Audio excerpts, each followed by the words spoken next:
This is growth and development of the preschooler part 2. So they're learning things like dressing themselves and can do buttons. They can stand on one foot.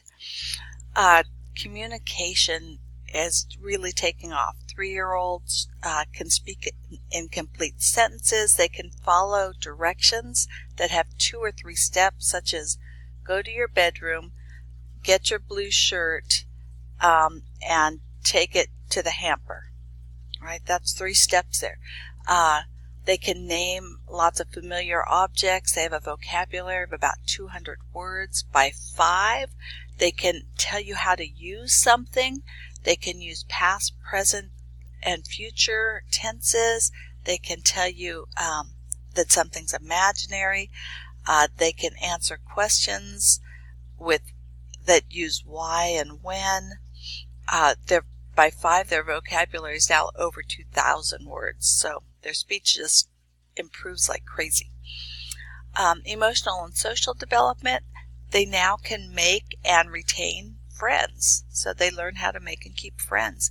Their temperament is going to be influenced partly by the parent's expectation and response to them, but some of it is just genetic. So this is, are they more task-oriented or people-oriented? Are they more flexible? How do they react to things? Some of that it's their temperament, and there's not much, it's genetic. Parents have to learn to work with it, not try and change it. So fears are very common among preschoolers. They become afraid of the dark, of monsters, of loud noises. Parents should acknowledge the child's fears, so don't laugh at them or ridicule them or tell them that's dumb to be afraid of that. Find a way to deal with it. Maybe it's when you go to bed at night, you look in the closet, you look under the bed, you leave the night light on. Nightmares and night terrors are common. A nightmare, the child wakes up frightened. They remember the dream and they're scared when they wake up.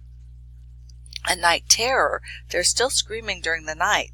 The parent goes in, wakes them up, and the child has no memory of the scary dream. So a night terror, you don't want to wake them up. You don't need to wake them up, and they don't need comforting afterwards. They're not frightened.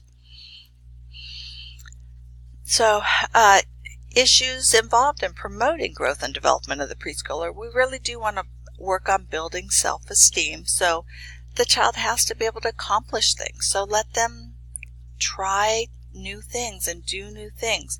Kids this age still like those routines and rituals. They want to be able to predict what's going to happen. Set limits. Children need rules. They need limits, but they need them to be consistent. They need them to be predictable of what's acceptable and what's not.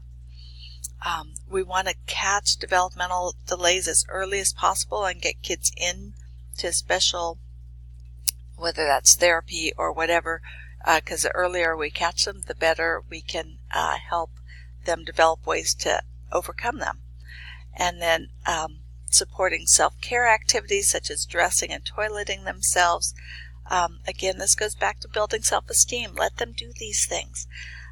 Developing social skills both in the family and society, so those play dates with friends are a good thing. We want to catch developmental delays early, so these are some concerns we're looking for. The 3-year-old who falls or can't go upstairs, drools or has speech issues, can't manage simple toys, doesn't make eye contact. By the time they hit 5, if they're not showing different emotions, they have times where they're happy, times when they're thoughtful, times when they're sad. If they're extreme in their behavior, whether that's extremely fearful, extremely angry, extremely aggressive, we need to get them in for some further assessments. If they're unusually withdrawn or inactive. And then a 5-year-old who cannot do self-care activities such as toileting, brushing teeth, or dressing, that's a concern. Play. Remember, our toddlers did parallel play, where they sit down and they do the same thing next to each other, but it's not interactive. From there, they move to associative play, and I love watching kids do associative play. They just run around and scream, and then they'll come home and say, "We played Monsters. It's my favorite game." And if you ask how you play Monsters, they'll look at you blankly because Monsters has no rules. One day you are the monsters, the next day you're chasing the monsters. Even in the middle of the game, you can say, "I'm the monster now. The monster's over there. Let's go get them." So you just run around and yell. That's basically associative play.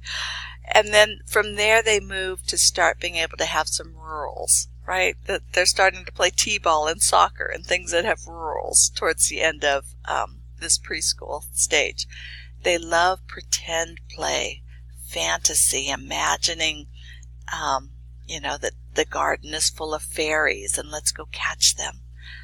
They love imitative play. So this is where, having a little mini vacuum or lawnmower, those things, they love doing that. So some great toy ideas, blocks and puzzles, crayons, chalk, paint, Play-Doh, all these things that works on their fine motor skills, puppets, dress up, the pretend kitchen, those things help them with that imaginative play. They love water play at this stage. Sandboxes with plastic shovels and buckets, they enjoy that a lot. Dolls where they can dress, learn to do those buttons and zippers and snaps are great. Let's get some of that gross motor going. So tricycles, big wheels, trucks, trains, plastic people and animals, so they can do that imitative kind of play and imaginative play. They'll do both with those. Music and musical instruments, things that get creativity going. They love books and stories at this stage, especially things that have a repetitive phrase so they can always, it helps them to remember it. And at this stage, their language is taking off and the parents say, "It was horrible. She just kept saying why over and over and over again." We all kind of reach our limit, but that's how they're learning. So imaginative and imitative play. She's a good doctor checking her patient. Safety at this age, our number one mortality still is with cars. So keeping them in car seats and booster seats. At this stage, as they're starting to do trikes and big wheels and things, car versus pedestrian starts happening, and so we need to make sure they're safe as they're using those items.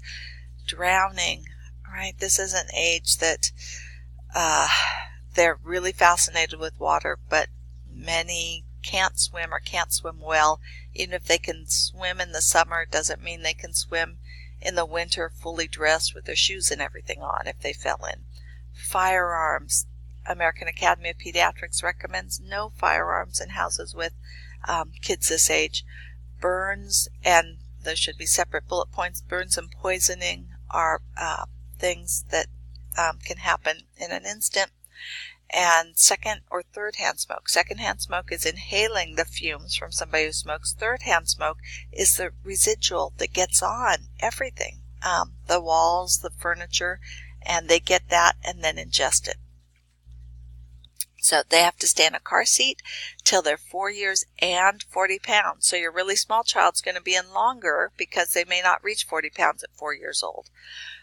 So that one's an and. We finally do get to turn them facing forward in the car seat, but we still want to keep them in the back seat. And then kids stay in a booster seat now until they're 4 feet 9 inches.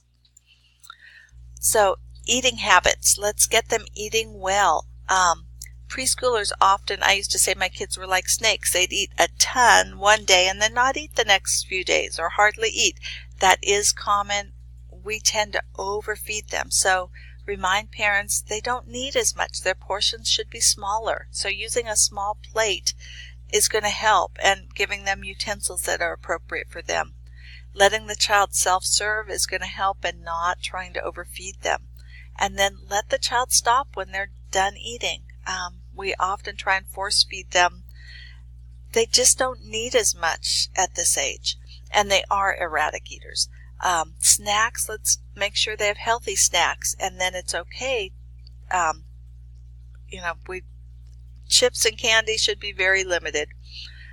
Family meal times are a good time to make them learn kind of those cultural acceptable behaviors of mealtime and communicating with each other. We do worry about overweight and obese children. Overweight's defined as BMI 85th to 95th percentile. Obesity is over the 95th percentile.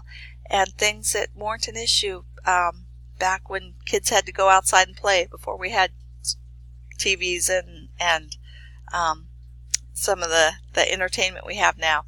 Now we worry about hypertension, hyperlipidemia, insulin resistance, even in our children. Discipline. This is a good age where timeout is very effective, and I know timeout's getting a bit of a bad rap these days, but it is good, particularly at this age. But remember, they should only be on timeout for about a minute per year of age. So a 3-year-old only gets a 3-minute timeout. We want to reward positive behavior and try and anticipate and avoid negative behavior. Don't take a hungry child to the store with you. Or if they still take naps and they're tired, don't take them to the store. Think about punishment. Punish intentional misbehavior. So a child with new shoes who gets their shoes dirty, well, they shouldn't be punished for that. But if you told them, don't walk through that puddle, and they look at you and they do it anyway, okay, now we have intentional misbehavior where the child who's not looking and steps in the puddle didn't do it on purpose. They're just being a child. Be consistent with rules and with punishments. So punishment should match the crime, but the same rule should always get the same kind of punishment.